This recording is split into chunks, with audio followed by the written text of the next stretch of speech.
कहानी की शुरुआत बर्बाद हो चुकी पृथ्वी से होती है, जहां के अभी आखिरी बचे हुए कुछ सर्वाइवर्स में से एक आदमी सेफ्टी सूट पहनकर राशन पानी ढूंढने निकल आया था। अब पूरी दुनिया बाहर से ढक चुकी है, सब कुछ सुनसान पड़ा है, क्योंकि कुछ समय पहले आए एक बर्फीले तूफान ने दुनिया की लगभग 99% आबादी को खत्म कर दिया। अब ये सब शुरू कैसे हुआ? कहानी कई हफ्ते पहले जाती है, जब तक दुनिया नॉर्मल हुआ करती थी। यहाँ बोट में कुछ लड़कियां पार्टी करने शहर से कुछ दूर समुद्र में चली आई कि अचानक से उनके पीछे पूरे शहर में लाइट आउट होते हुए सब कुछ बंद होने लगता है, जबकि सामने आसमान में एक अजीब तरह की हरी रोशनी छा गई। तीनों समझ जाती हैं कि ये सब नॉर्मल तो बिल्कुल नहीं हो सकता, तो उनमें से एक लड़के जल्दी से बोट को शुरू करने वापस से अंदर आने लगी। लेकिन अब सरप्राइजिंगली बोट का कोई भी इलेक्ट्रॉनिक सिस्टम काम नहीं कर रहा, और तभी बाहर मौजूद उसकी दोनों दोस्त अचानक से नीचे गिर पड़ी। बोट के अंदर बची इकलौती लड़की देखती है कि ऊपर से अचानक से बर्फ गिरने से वे दोनों मारी गई। वहीं अब हमें यहाँ से स्पेन का एक शहर दिखाया जाता है, जहाँ की लाइट आउट होने के बाद लोग सड़कों पर प्रदर्शन कर रहे थे, क्योंकि कई दिन से लगातार पावर कट हुए जा रहा है। सो आज भी लोगों को लगा कि बिजली विभाग ने ही लाइट काटी होगी। उनके प्रदर्शन से हर ओर जाम भी लगने लगा।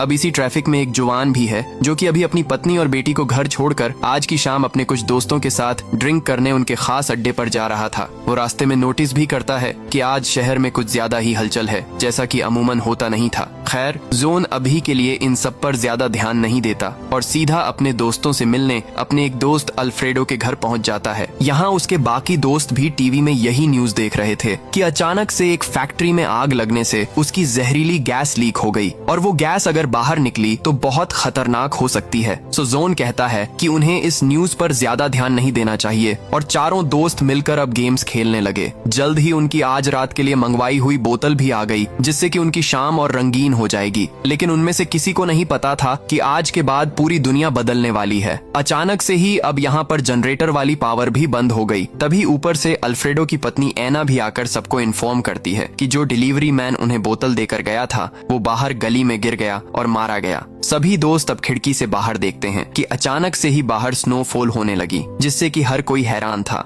क्योंकि इस एरिया में कभी स्नो नहीं गिरती। वहीं अब तो वैसे भी गर्मियां चल रही हैं, तो अब तो वैसे भी बर्फ नहीं गिरनी चाहिए, यानी कि कुछ तो गड़बड़ है। तभी जवान को याद आया कि उनके आने के वक्त टीवी न्यूज में एक फैक्ट्री में गैस लीक के बारे में बताया जा रहा था, तो कहीं उसी की वजह से तो ये सब नहीं हो रहा, यानी कि ये स्नोफॉल नॉर्मल नहीं बल्कि जहरीली है, और उसी के कांटेक्ट में आने से वो डिलीवरी मैन मारा गया होगा। सो जोन सभी को कहता है कि वे जल्दी से इस घर के खिड़की दरवाजे बंद कर लें। उन्हें पूरा घर सील करना होगा ताकि ये स्नो अंदर ना आ सके। हालांकि वे इसलिए भी परेशान थे कि अल्फ्रेडो के अलावा बाकी तीनों दोस्तों के बीवी बच्चे तो उनके घर पर ही हैं, और कहीं उन्हें कुछ ना हो जाए। वहीं से भी अजीब बात कि अब तो उनके फोन्स और कंप्यूटर सब कुछ बंद पड़ गए, यानी कि वे अपने अपने घरों पर फोन कर उन्हें सतर्क भी नहीं कर सकते। सो उनका एक साथी, जिसे कि बाकी सब रोक रहे थे, वो बाहर खतरा होने के बावजूद एक जैकेट को सिर पर ढककर बाहर निकलने लगा। उसे लगा था कि वो इससे सेफ रहेगा, लेकिन जैसे ही वो बाहर निकला वो भी गिर पड़ा। अंदर बाकी के तीनों दोस्त उसे मरते देख बहुत परेशान होते हैं। किसी को नहीं पता कि अचानक से ये क्या हो गया। लाइट से लेकर फोन्स तक सब कुछ अचानक से बंद पड़ गया। तीनों दोस्त इसी बारे में सोच ही रहे थे कि तभी उनके घर के पीछे वाले दरवाजे पर एक यंग लड़की मदद मांगने आती है। दरअसल इस घर के पीछे एक पुराना गैराज है, और इसी के रास्ते ये लड़की अंदर आ गई। तीनों ने देखा कि इस लड़की ने सेफ्टी गीज के साथ साथ खुद को प्लास्टिक शीट से ढक रखा था, इसलिए वो बर्फ के कांटेक्ट में नहीं आई और सेफ बच गई। सो उन्हें यह तो यकीन हो गया कि उन्हें बाहर निकलने के लिए खुद को पूरी तरह से ढकना होगा। जुहान अब अपनी फैमिली को बचाने के लिए जल्दी से गैराज में जाकर गाड़ियां स्टार्ट करने की कोशिश करने लगता है, ताकि वो उसमें सेफली बाहर निकलकर अपनी फैमिली के पास जा सके। लेकिन अब यहाँ तो गैराज में सारी गाड़ियां बंद पड़ी थीं। जुहान अभी हार नहीं मानता, और उसने अपने बाकी साथियों की मदद से एक जुगाड़ू सेफ्टी सूट तैयार किया। जुहान अपनी पूरी बॉडी को ढकने के बाद एक गैस मास्क ले लेता है, ताकि वो बर्फ सांसों के जरिए उसके अंदर ना जा सके, और बाकी सब अब डरते हुए उसे बाहर जाते हुए देखने लगते हैं कि कहीं वो भी तो उनके पहले वाले साथी की तरह मारा ना जाए। और अब सुबह होने के साथ जुहान बाहर निकल आया, और लकीली उसे कुछ नहीं हुआ। सो जुहान अब पैदल चलकर अपनी पत्नी और बेटी के घर जाने लगता है। यहाँ रास्ते में सब कुछ तबाह हो चुका था। वे सभी लोग मारे गए जो कि बाहर रह गए थे। अब पूरे शहर में उसके अलावा उसे बाहर और कोई दिखाई नहीं देता। यहाँ कदम कदम पर सिर्फ लोगों के मृत शरीर पड़े थे, जो कि शायद से सही वक्त पर खुद को लोक नहीं कर पाए। सिर्फ एक रात ने पूरी दुनिया बदल दी। वहीं अल्फ्रेडो और एना के घर पर बाकी बचे हुए लोग डर जाते हैं कि उन्हें आगे क्या करना चाहिए। उनका साथी जुहान तो अपनी फैमिली को लेने चला गया, लेकिन बाहर बर्फ अभी तक गिर रही है। इसके अलावा क्या पता उन्हें नल वाला पानी पीना चाहिए भी या नहीं, कहीं टैप वाटर भी कंटेमिनेट ना हो गया हो। वे अब अपना खाना और पानी की बोतल्स इकट्ठा कर नोटिस करते हैं कि ये राशन तो उन सबके लिए बहुत कम होगा। सो एना सुझाव देती है कि अब उन्हें जल्द से जल्द पास के स्टोर में जाकर वहाँ से खाना और पानी सब कुछ यहीं लाना होगा। उन्हें अंदाजा था कि और भी सर्वाइवर्स हो सकते हैं जो कि खाना और पानी हथियाने की कोशिश करेंगे। सो उन्हें अपने इस घर को उनसे सेफ रखने के साथ साथ बाहर वाले स्टोर से राशन पानी को भी इकट्ठा करना होगा। सो अल्फ्रेडो कहता है कि उसने एक और मास्क बना लिया है जिसकी मदद से वो पास के पुलिस स्टेशन में जाकर वहाँ से कई सारे मास्क और सेफ्टी सूट ले आएगा और फिर वे सभी एक साथ बाहर निकल सकेंगे और स्टोर से खाना पानी ला सकेंगे। वहीं जुहान दूसरी ओर पैदल चलकर अपने घर जा रहा था। अब हर ओर बर्फ गिरने के बाद उसे पैदल ही पूरा सफर तय करना होगा। यहाँ रास्ते में उसे एक ट्रेन भी मिलती है जिसके कि एक डिब्बे के अंदर लोग अभी तक जिंदा थे क्योंकि ये डिब्बा उस वक्त चारों ओर से लॉक्ड था। वहीं ट्रेन के बाहर मौजूद सभी लोग मारे गए। सो अब उस डब्बे में बचे हुए लोग जुहान को देखकर मदद के लिए चिल्लाने लगते हैं क्योंकि वे खुद बाहर नहीं आ सकते और अंदर तो वे भूखे प्यासे मर जाएंगे। जुहान जिसे कि समझ नहीं आता कि वो उनकी मदद कैसे करें, वो अब अपने पास मौजूद इकलौती पानी की बोतल उन्हें देकर कहता है कि वो उनके लिए पास से मदद लाने की कोशिश करेगा और तब तक वे यहीं छिपे रहें। वो अब और चलते हुए फाइनली अपनी बिल्डिंग में पहुंच ही जाता है। इस बिल्डिंग के भी बाहर बहुत से लोग मरे पड़े थे। फॉर्चुनेटली सही वक्त पर कुछ लोगों को पता लग गया कि वे बर्फ से मर रहे हैं, तो अब इस बिल्डिंग में कई सारे लोग अब तक अंदर रहकर जिंदा बच गए। अब जुहान जल्दी से 10वें फ्लोर पर मौजूद अपनी पत्नी इराना के पास गया और वो अब उसे सही सलामत देख बहुत खुश होता है। लेकिन अब उसे पता चला कि उसकी बेटी क्लेरा यहाँ नहीं है। इराना उसे रिवील करती है कि कल रात उनकी बेटी क्लेरा अपने दोस्तों के साथ पार्टी करने बाहर चली गई थी और उसे नहीं पता कि अब वो कहाँ होगी क्योंकि अब ना तो किसी का फोन ही काम कर रहा है और ना ही इराना को उनकी बेटी की दोस्त के घर का पता था जिस दोस्त के साथ उसकी बेटी कल गई थी। इसीलिए इराना लगातार रोए जा रही है। सो जुहान अब इराना को शांत कर यकीन दिलाता है कि वो उनकी बेटी को कैसे भी करके ढूंढ निकालेगा और इसके लिए वो पहले क्लेरा के स्कूल में जाएगा ताकि वहां से उसे उसकी उसी दोस्त का एड्रेस मिल जाए। जबकि बाहर बिल्डिंग के बाकी लोग नोटिस कर लेते हैं कि कैसे जुहान अपने मास्क की वजह से बाहर सेफली घूम रहा था और उन्होंने इसके बारे में अपने एक लीडर चार्ली को भी बता दिया। सो जब जुहान अपनी बेटी को ढूंढने बाहर निकल ही रहा था कि बिल्डिंग के बाकी लोग उसे घेर लेते हैं। चार्ली, जिसे कि बिल्डिंग वालों ने ऐसे हालातों में अपना लीडर बना लिया, वो जुहान को डराकर उसका गैस मास्क उन्हें सौंपने को कहता है ताकि वे अपनी इस बिल्डिंग को सेव कर बाहर से खाना और पानी इकट्ठा कर सकें। जुहान को पता था कि ऐसे तो वो अपनी बेटी को कभी नहीं ढूंढ पाएगा। सो वो उन सबको दूर करने के लिए अपनी गन निकाल लेता है और वो इराना को अपने साथ लेकर अपनी गन के सहारे बिल्डिंग के लोगों की भीड़ से निकलकर नीचे जाने लगता है। लेकिन चार्ली के पास भी एक गन थी और वो अपने लोगों के साथ उसका पीछा करने लगा। जुहान अब पहले फ्लोर पर आकर खुद को इराना के साथ एक कमरे में लॉक कर लेता है।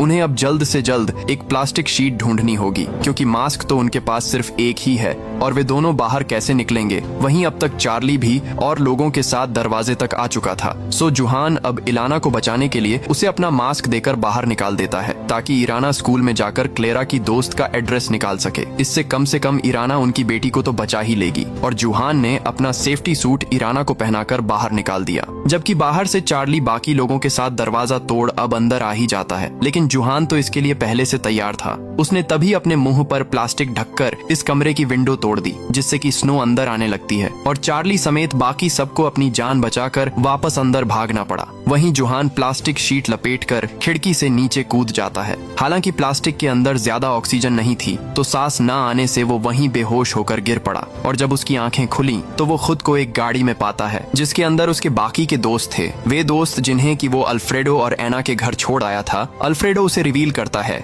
कि उसके जाने के बाद वो खुद पुलिस स्टेशन से जाकर और ज्यादा सेफ्टी सूट और गैस मास्क ले आया और फिर वे सब मिलकर जुहान और उसकी फैमिली को पिक करने आ गए। उन्हीं की वजह से जुहान की जान बच गई और यहाँ से जुहान और इराना अपने बाकी दोस्तों के साथ उनके घर जाने लगते हैं ताकि वे आगे के बारे में प्लान कर सके। हालांकि किसी ने ध्यान नहीं दिया कि ऊपर आसमान से एक अजीब तरह से आग के मेट्योराइट्स पृथ्वी पर गिर रहे हैं, यानी कि पृथ्वी के हालात जल्द ही और ज्यादा बदतर होने वाले थे। यहाँ अब तक सभी लोग जुहान और इराना को साथ लेकर वापस एना वाले घर में आ जाते हैं ताकि प्लानिंग कर सके कि उन्हें आगे क्या करना है। जुहान हालांकि अभी गाड़ी लेकर अपनी बेटी की इंफॉर्मेशन के लिए स्कूल जाना चाहता था मगर अल्फ्रेडो ने कहा कि उन्हें कुछ देर इंतजार करना चाहिए। उन्हें तभी बाहर विंडो से एक आदमी अपने घर की ओर आता हुआ नजर आया, जो कि उनकी गाड़ी के टायर के निशानों का पीछा कर रहा था। सो सभी उस पर गैराज में जाकर गन पॉइंट कर देते हैं। उन्हें पता चला कि सर्वाइवर का नाम बोनीटो है, जो कि उनके पास में एक हार्डवेयर स्टोर चलाता था। वो रिवील करता है कि वो यहाँ से थोड़ी ही दूर मौजूद बाकी सर्वाइवर्स के साथ छिपा हुआ है, मगर अब वहाँ पर खाने पीने की सप्लाई ऑलमोस्ट खत्म होते जा रही है। सो वो अकेला ही सेफ्टी करके बाहर मदद लेने निकल पड़ा। अब अल्फ्रेडो उन सर्वाइवर्स को यहाँ लाने के लिए मना कर देता है, क्योंकि ऐसे हालातों के बीच हर कोई सिर्फ अपने बारे में सोचता है। लेकिन उसने बोनीटो को अपने पास से कुछ खाना पानी दे दिया, जो कि वे थोड़ी देर पहले एक स्टोर से उठाकर लाए थे। और अब जब बोनीटो गया ही था कि इसी बीच किसी ने नोटिस नहीं किया कि उन्हीं का एक और साथी पीछे से उनकी गाड़ी लेकर बाहर निकल गया। लेकिन जब वो थोड़ी दूर पहुंचा ही था कि उसे वहीं मेटोराइट्स गिरते हुए नजर आए और डिस्ट्रैक्ट होने से उसकी टक्कर सामने वाली गाड़ियों से हो गई और वो वहीं मारा गया। वहीं जुहान और एलिना अब और इंतजार नहीं करते। वे अब बिना गाड़ी के ही अपने दोस्तों को यहीं रुकने का कहकर अपनी बेटी को ढूंढने निकल पड़े। यहाँ अब तक रात होने से बर्फीला तूफान और ज्यादा बढ़ जाता है। जुहान और एलिना अब रास्ते से अलग अलग गाड़ियों को स्टार्ट करने की कोशिश कर रहे थे ताकि वे स्कूल तक जल्द से जल्द पहुंच सके कि तभी उन्हें कुछ लुटेरों की गाड़ियों की आवाज आई और वे चुपचाप एक कार में छिप गए। वे बड़ी चालाकी से चुपचाप उनसे दूर निकल जाते हैं। यहाँ अब तक ऐसे ही बहुत से लुटेरे शहर में मौजूद अलग अलग स्टोर से खाना पानी और राशन चुरा रहे थे,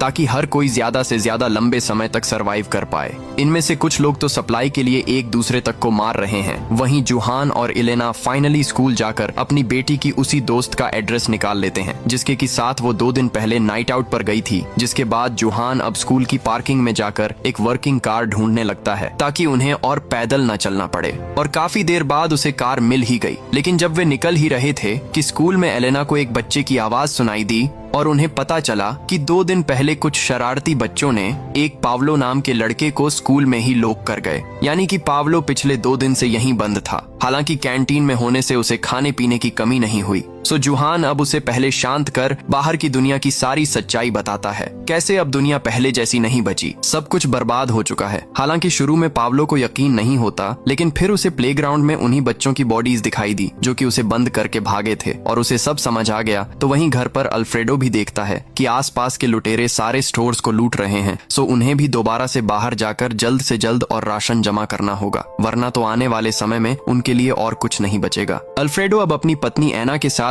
उसी डिलीवरी वाली लड़की को घर पर रहने का कहकर अपने एक और साथी के साथ एक दूसरी गाड़ी लेकर राशन लेने निकल पड़ता है। वे दोनों ये भी प्लान करते हैं कि वे खाना लेने के बाद अपने गैराज और घर को चारों ओर से सील कर देंगे, क्योंकि एक बार खाना खत्म होने के बाद बाकी लुटेरे उन जैसे सर्वाइवर्स के घरों पर अटैक करेंगे। सो दोनों अब अपने घर की सेफ्टी के लिए रास्ते में एक फायर स्टेशन पर भी रुक जाते हैं ताकि यहाँ से टूल्स इकट्ठा कर सकें। और यहीं पर उन्हें कुछ और भी सर्वाइवर्स मिले, जिनके के साथ बोनीटो भी है, जो कि पहले अल्फ्रेडो के घर मदद मांगने आया था और अल्फ्रेडो ने उसे कुछ खाना पानी भी दिया था। सो बोनीटो अब उसकी इसी मदद के बदले में उसे एक ऑफर करता है। कैसे उन्हें एक सेफ आइलैंड का पता लग गया, वो आइलैंड जहाँ के हालात इस शहर से तो ठीक ही होंगे। सो अगर अल्फ्रेडो चाहे तो उसका ग्रुप भी उनके साथ चल सकता है। और अल्फ्रेडो को ये आइडिया ठीक भी लगा, क्योंकि आने वाले समय में इस शहर के हालात और बिगड़ने वाले हैं। क्योंकि आने वाले समय में जब खाने पानी की कमी होगी तो शहर के हालात और बिगड़ जाएंगे। यहाँ ऑलरेडी इतने सारे लुटेरे घूम रहे हैं। सो आने वाले समय में यहाँ कोई सेफ नहीं होगा। वहीं दूसरी ओर जुहान और एलिना अब पावलो को साथ लेकर पहले उसे घर छोड़ने आ गए ताकि फिर वे यहाँ से अपनी बेटी को ढूंढ सके। लेकिन पावलो के घर पहुँचते ही उसके दोनों पेरेंट्स पहले ही मारे जा चुके थे। सो उन्हें उसे अपने साथ ही रखना होगा। वहीं पावलो अब अपने पेरेंट्स को मरा हुआ देख उसकी हालत बिगड़ने लगी। सो जुहान दोनों को पास की फार्मेसी में ले जाने लगता है ताकि वहाँ से कुछ दवाइयाँ ले सके। वहीं फार्मेसी के बाहर उन्हें एक और प्रेग्नेंट औरत भी मिल गई जो कि बाहर अकेली भटक रही थी। तो जुहान अब उस पर तरस खाकर उसे अंदर आने देता है, लेकिन ये एक ट्रैप था और उस औरत के सहारे बहुत से लुटेरे फार्मेसी में घुस आए। उन्होंने जुहान से उसकी गाड़ी की चाबी लेकर उसे एलिना के साथ बाथरूम में बंद कर दिया। और जब वे लुटेरे चले गए उसके बाद पावलो दोनों को बाहर निकालता है। ऐसे हालातों में लोग इंसानियत को बहुत पीछे छोड़ देते हैं। वहीं घर पर अल्फ्रेडो अपनी पत्नी एना से कंसल्ट करता है कि क्या उन्हें अपना शहर छोड़कर उस आइलैंड पर जाना चाहिए। और एना इसके लिए तैयार थी, क्योंकि यहाँ जल्द ही लोग खाने पाने के लिए एक दूसरे को मारने लगेंगे। सो उन्हें इससे पहले एक सेफ जगह के लिए निकल जाना चाहिए। सो अल्फ्रेडो अब उस आइलैंड की जांच करने के लिए अपने सारे सारे रेडियो को ऑन करता है, लेकिन अभी भी कुछ भी काम नहीं कर रहा। उसने ऊपर जाकर एंटीना भी ठीक किया ताकि वे शहर से निकलने का रूट पता कर सके, लेकिन अब तक तो उनके कंपास तक काम नहीं कर रहे। वहीं जुहान, एलिना और छोटा पावलो अब सेफ्टी सूट पहनकर पैदल ही अपना सफर तय करने लगते हैं। यहाँ रास्ते में उन्हें एक कार भी दिखाई दी, जिसे कि जुहान अपनी गन की मदद से लूटने की सोचता है। मगर जब उन्होंने देखा कि ये तो एक फैमिली है जिनके के साथ उनके छोटे बच्चे भी थे, तो जुहान के अंदर के अच्छे इंसान ने उसे ये गलत कदम उठाने से रोक दिया। ऐसे हालातों में भी जुहान दूसरों के साथ गलत नहीं कर सकता, जबकि बाकी सब उसके साथ धोखा ही करते आ रहे हैं। आगे रास्ते में तीनों को वहीं ट्रेन भी नजर आई, जिसमें कि पहले जुहान को बहुत से लोग बंद मिले थे, लेकिन अब यहाँ कोई नहीं। जुहान भी अपनी फैमिली प्रॉब्लम्स के चलते उन्हें भूल गया, और फिर शायद से भूख से मरते लोग ट्रेन से बाहर निकल ही गए और मारे गए, जिनके बारे में जुहान अब कुछ नहीं कर सकता। सो वो पावलो और एलिना के साथ वापस से अपने दोस्त अल्फ्रेडो के घर आ जाता है, जहाँ की उसे पता चला कि उसके सभी साथी इस शहर से निकलने की सोच रहे हैं, वो भी एक ऐसे आइलैंड पर जहाँ की उन्हें बोनीटो ने चलने का आइडिया दिया था। यहाँ अल्फ्रेडो जुहान को भी मनाने की कोशिश करता है कि अब उसे रियलिस्टिक होकर सोचना पड़ेगा। उसे नहीं लगता कि उसकी बेटी क्लेरा अब तक जीवित होगी, सो जुहान को उसे और नहीं ढूंढना चाहिए। हालांकि ये सुनकर जुहान भड़क उठा, क्योंकि वो अपनी बेटी के बिना कहीं नहीं जाएगा। और यहाँ से फैसला किया गया कि जुहान और एलिना अब अपनी बेटी के लिए यहाँ से इन लोगों से अलग हो जाएंगे। हालांकि उन्हें ये नहीं पता कि बाहर एक और अनजान खतरा उनका इंतजार कर रहा है। बाहर जब एक यंग कपल अकेले में गाड़ी में एंजॉय कर रहे थे कि अचानक से उनकी गाड़ी पर किसी जीव ने हमला कर दिया और दोनों को मार डाला। अब ये था क्या? ये बहुत बड़ा राज है जो कि हमें आगे पता चलेगा। वहीं इन सब से बेखबर एलिना और जुहान अब अलग होने से पहले एक पुरानी फोन बुक निकाल लेते हैं, जिससे कि वे अपनी बेटी की दोस्त का एड्रेस निकाल सकें। इंटरनेट तो अब वैसे भी काम नहीं कर रहा, सो उन्हें पुराने तरीकों का इस्तेमाल करना होगा। तो वहीं अल्फ्रेडो अब जाने से पहले पास के स्टोर से और ज्यादा खाना लेने जाता है। हालांकि उसे अंदर ही अंदर बुरा भी लग रहा था कि वो अपने बचपन के दोस्त जुहान को यहीं छोड़कर भाग रहा है। सो अल्फ्रेडो ने फैसला किया कि वो जुहान को उसकी बेटी को ढूंढने में मदद करेगा और उसके बाद ही आइलैंड के लिए निकलेंगे। सो अल्फ्रेडो अब जुहान के साथ अकेले में निकल पड़ता है ताकि उसकी बेटी को ढूंढ सके। और जब वे शहर में आगे बढ़ ही रहे थे कि तभी उन्हें सामने बहुत सी गाड़ियां पड़ी हुई नजर आई, जिन्होंने कि सब कुछ ब्लॉक कर रखा था। इतना ही नहीं, वहां बहुत सी सोल्जर्स की गाड़ियां आकर उन दोनों को इस रिस्ट्रिक्टेड जोन से दूर रहने को कहती हैं। अब जुहान और अल्फ्रेडो दोनों समझ गए कि मिलिट्री इस ब्रिज के दूसरी ओर कुछ तो ऐसा है जो कि उनसे छिपा रही है, इसलिए ही वे शहर में और लोगों की मदद नहीं कर रहे। सो दोनों अब चुपके से मिलिट्री का पीछा करने लगते हैं, ये देखने की वे जा कहां रहे थे। और जब सोल्जर्स ने उन्हें अपना पीछा करते हुए नोटिस किया तो वे उनकी गाड़ी पर अंधाधुंध फायरिंग करने लगे। जुहान और अल्फ्रेडो जल्दी से गाड़ी पीछे लेकर बचने की कोशिश करने लगते हैं, जिस बीच उनकी गाड़ी पलटते हुए एक बिल्डिंग में जा घुसी और तभी उन्हें मिलिट्री के ब्रिज को ब्लॉक करने का कारण समझ आ गया। अचानक से उनके सामने बहुत से अजीब तरह के ऐसे जीव निकल आते हैं जो कि गाड़ियों को हटाकर ब्रिज के इस ओर निकल आए, और वे अब एक एक कर सोल्जर्स पर अटैक कर उन्हें जान से मार रहे थे। वे जीव अब जुहान और अल्फ्रेडो को देख उनकी ओर भी बढ़ने लगते हैं। दोनों समझ गए कि इसलिए सोल्जर्स इन्हीं खतरनाक जीवों को एक जगह पर रिस्ट्रिक्ट करना चाह रहे थे और वे उन्हें ही गलत समझ बैठे। वहीं ये जीव आज से पहले किसी ने नहीं देखे, तो ये है क्या? दोनों अब उसी पलटी हुई गाड़ी में छिपकर वापस से घर जाने के लिए बाहर शांत होने का इंतजार करने लगते हैं। उन्हें बाहर कुछ सोल्जर्स की गन भी मिल गई, लेकिन वे इन बड़े बड़े जीवों को देख समझ चुके थे कि इन हथियारों से तो वे इन जीवों को मार नहीं पाएंगे। वे सारे सोल्जर्स तक इनका सामना नहीं कर पाए और अब उनके चलने की आवाजों से कुछ जीवों ने उन्हें नोटिस कर लिया और दोनों दोस्त अब उनसे बचने के लिए उनसे दूर भागने लगते हैं। इसी बीच उन दोनों को कुछ ही दूरी पर भागने के बाद एक आदमी ने बिल्डिंग में आने को कहा और वो ऊपर से आग फेंक कर दोनों को उन जीवों से बचा रहा था, जिसके बाद आखिरकार वे दोनों उस सेफ बिल्डिंग में घुस ही गए। यहाँ वे देखते हैं कि यहाँ तो एक चर्च में बहुत से सर्वाइवर छिपे हुए थे। यहाँ इस चर्च की लीडर एक नन अब जुहान और अल्फ्रेडो को ऊपर छत पर ले जाकर वही मटोराइट्स दिखाने लगती है जो कि पिछले कई दिन से पृथ्वी पर गिर रहे थे, और उसने रिवील किया कि कैसे ये जीव असल में इन्हीं मटोराइट्स से पृथ्वी पर पहुंचे हैं, यानी कि ये किसी एलियन प्लेनेट से आए होंगे। और अगर ऐसा ही जारी रहा तो ये जीव पृथ्वी से सारे इंसानों को मारकर खुद पृथ्वी पर कब्जा कर लेंगे, यानी कि उनके सामने और बड़ा खतरा आ गया। अब जुहान और अल्फ्रेडो जल्दी से घर जाना चाहते थे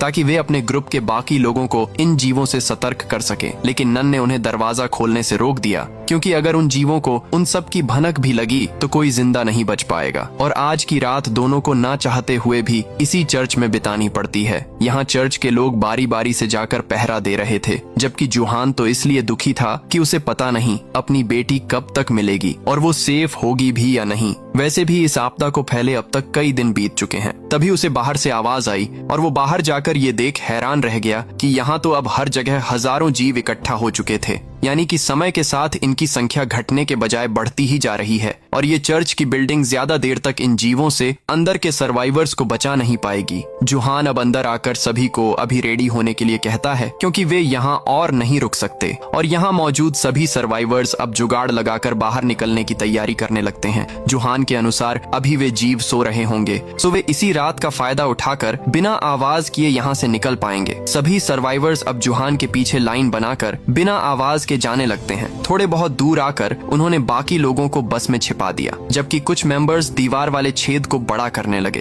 ताकि वे इससे निकलकर दूसरी ओर निकल सकें। इसी बीच बस में बैठे सर्वाइवर्स में से एक औरत का बच्चा रोने लगता है, जिससे कि कई सारे एलियन जीव बस के चारों ओर भी आ गए और वे बस में बैठे सर्वाइवर्स पर अटैक करने ही वाले थे कि तभी एक बूढ़ा कपल बाकी सबको बचाने के लिए पीछे से चर्च में जाकर वहाँ की बैल बजाने लगते हैं ताकि सारे सर्वाइवर्स निकल सकें। और उन्होंने अब सारे एलियंस को अपनी ओर आकर्षित कर एक आखिरी बार हाथ पकड़कर एक दूसरे को देखा। उनके सैक्रिफाइस की वजह से बाकी के सारे सर्वाइवर्स बच निकले। वहीं जुहान अब तक उसी ब्रिज से एक बड़ी गाड़ी ढूंढ लेता है। हालांकि इसकी आवाज से वे एलियन भी आ गए और जुहान बाकी लोगों के साथ अब उन पर फायरिंग करते हुए अपनी गाड़ी में सभी सर्वाइवर्स को बैठाकर वहां से निकल गया, जबकि उनके पीछे वाला चर्च अब पूरी तरह से ब्लास्ट हो जाता है। जुहान और अल्फ्रेडो अब सेफ लोकेशन पर आकर बाकी सबको गुड बाय बोल वापस से अपने घर आ जाते हैं, ये देखने की कहीं यहाँ बाकी सबको कोई प्रॉब्लम ना आई हो। और यहीं पर जुहान को एक अच्छी खबर मिली। यहाँ तो सरप्राइजिंगली उसकी बेटी क्लेयर खुद पहले से मौजूद थी। एलिना ने उसे बताया कि क्लेयर कल ही उन्हें ढूंढते हुए यहाँ पहुँच गई। फाइनली इतने दिनों के बाद जुहान और एलिना सुकून की सांस लेते हैं कि उनकी बेटी बिल्कुल सेफ है। वहीं बाकी सब भी पूरी तैयारी कर रहे थे ताकि वे यहाँ से निकलकर उसी सेफ आइलैंड पर जा सकें कि तभी वहाँ पर सर्वाइवर्स का एक और ग्रुप आ गया और वे अल्फ्रेडो को ऑफर करते हैं कि वो उसके घर और गैराज के बदले में उनका होम ट्रक ले ले, जिसमें कि कई सारे लोग आराम से रह सकते हैं। यहाँ अल्फ्रेडो के ग्रुप को तो वैसे भी आइलैंड पर जाना था, तो वे इस ऑफर के लिए आराम से रेडी हो गए और सभी मेंबर्स अब उस ट्रक में सामान पैक कर निकलने के लिए रेडी हो जाते हैं। इसी बीच अल्फ्रेडो ने नोटिस भी किया कि क्लेरा जब से वापस लौटी है वो बहुत अजीब तरह से बिहेव कर रही थी,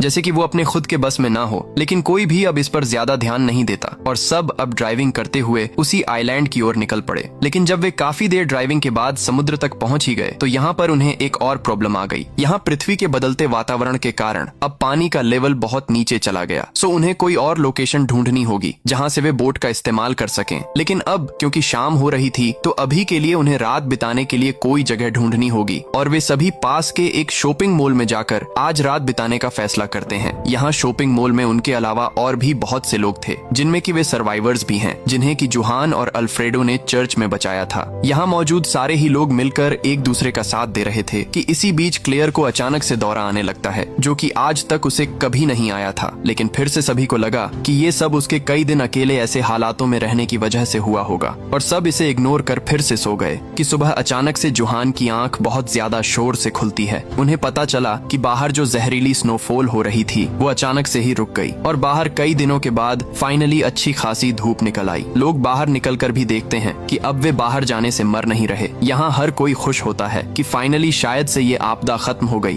और अब फिर से दुनिया नॉर्मल होने लगेगी। तभी सामने से एक गैंग आकर लोगों पर फायरिंग करने लगती है और शॉपिंग मॉल में मौजूद लोग अपनी जान बचाने के लिए इधर उधर भागने लगे। वहीं जुहान अकेला अपने ग्रुप को बचाने के लिए उस गैंग से लड़ने लगता है कि अब तक पीछे से आर्मी के सोल्जर्स भी लोगों को बचाने आ चुके थे और वे भी अब उस गैंग पर अटैक कर फाइनली सभी लोगों को बचा ही लेते हैं। शॉपिंग मॉल के सभी बचे हुए सर्वाइवर्स अब सोल्जर्स के साथ जाने लगे। इसी बीच जुहान के ग्रुप ने ध्यान भी दिया कि अब धूप निकलने के बाद बर्फ पिघलनी शुरू हो चुकी है और झीलों में फिर से पानी भरने लगा है। हालांकि सबको पता था कि वे एलियन जीव अभी भी पृथ्वी पर मौजूद हैं, तो वे तो उनके लिए खतरा होंगे ही। अब ऐसे ही धीरे धीरे कई हफ्ते बीत चुके हैं। जुहान और उसके ग्रुप समेत बहुत सारे सर्वाइवर्स मिलिट्री सोल्जर्स के साथ शहर से बाहर एक कैंप में रह रहे हैं, जहां पर वे शूटिंग की प्रैक्टिस भी करते ताकि वे उन एलियन जीवों से लड़कर उन्हें मारकर पृथ्वी फिर से साफ कर सकें। वहीं सोल्जर्स को रेडियो से पता भी चला कि धीरे धीरे पूरी पृथ्वी से वो जहरीली बर्फ गिरनी बंद हो गई। यहाँ किसी को नहीं पता था कि वो शुरू कैसे हुई और अपने आप रुक कैसे गई। हालांकि वे सब अभी तक भी शहर के अंदर नहीं जा पाए हैं, क्योंकि वहाँ तो अभी भी वे एलियन जीव होंगे। वहीं जुहान भी हैरान था कि उस गैंग के लोगों ने सब कुछ नॉर्मल होने पर उस शॉपिंग मॉल में लोगों पर अटैक क्यों किया,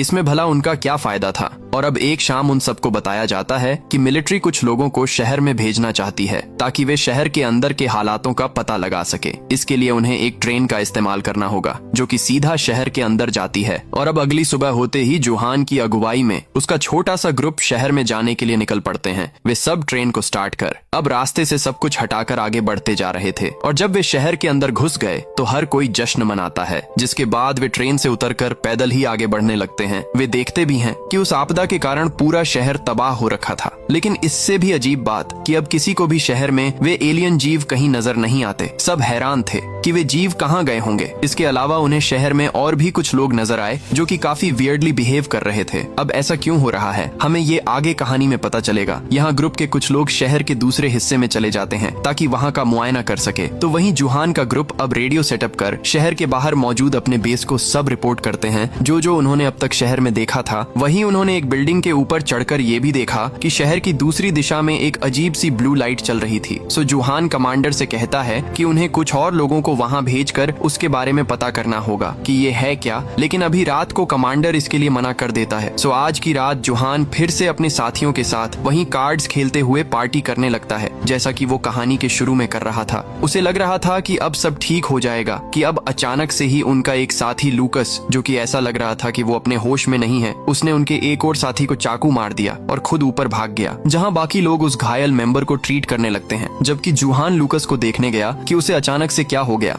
लेकिन लूकस तो यहाँ अपने बस में नहीं था और वो बिल्डिंग के टॉप से सीधा नीचे कूद जाता है। ऊपर से जुहान और अल्फ्रेडो सब देख रहे थे कि कैसे अचानक से शहर की गलियों में बहुत से आम लोग अजीब तरह से बिहेव करते हुए उसी ब्लू लाइट वाली दिशा में जा रहे हैं, बिल्कुल सेम लूकस के जैसे, जो कि अपने बस में नहीं था। तो अब जुहान और बाकी सब उस चाकू से घायल मेंबर को लेकर वापस आर्मी बेस में जाने लगे ताकि वे उसकी जान बचा सकें। तभी उन्हें याद आया कि उनके कुछ और मेंबर्स शहर के दूसरे कोने में गए हैं। तो जुहान अब बाकी लोगों को उस घायल मेंबर को आर्मी बेस तक ले जाने का कहकर खुद अल्फ्रेडो के साथ रास्ते में उतर जाता है ताकि वे अपनी बाकी टीम के मेंबर्स को ढूंढ सके और उन्हें वापस ला सके। और शहर में आगे जाकर जो वे देख पा रहे थे, उनकी आंखें फटी की फटी रह जाती हैं। यहाँ तो वे सारे एलियन जीव मौजूद थे जो कि पहले शहर में लोगों को मार रहे थे। और अब उससे भी अजीब बात कि उनके आसपास वे सारे आम लोग भी मौजूद हैं जो कि अपने बस में नहीं हैं और वे लोग उन एलियन जीवों के साथ मिलकर काम कर रहे हैं, यानी कि वे सब के सब एक ही सोर्स से कंट्रोल्ड थे। यहाँ इस ब्लू लाइट की वजह से शहर के सारे लोग आ गए और वे सब अब जानवरों की तरह एक एलियन एंटिटी का कहना मान रहे थे। इन्हीं में से एक जुहान को अपनी बेटी क्लेरा भी नजर आई और वो सब समझ गया,